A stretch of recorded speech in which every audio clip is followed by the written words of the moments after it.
Mobile phones. Have you got lots of mobile phones lurking in your cupboards? Welcome to Ingrid's Insights this week, and we're going to talk about mobile phones because we all have drawers and drawers full of wires and cords and adapters and plugs and of course mobile phones. Now if you just keep them in there, it's not going to help anybody. And you have probably upgraded to a newer model. You're not going to use this old one anymore.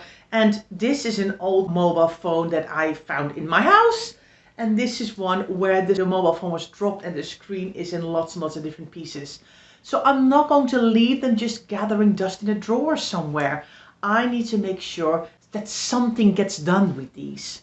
So first of all, I need to make sure that the data and all the information that's on these phones has been taken off. So the phone needs to be factory reset. So I need to make sure that I keep this plug. So when I upgrade to a newer model, you need to deal with the old model. Is it going to a family member? Are you going to give it to somebody else? Is it very, very old and does it need to be donated or recycled?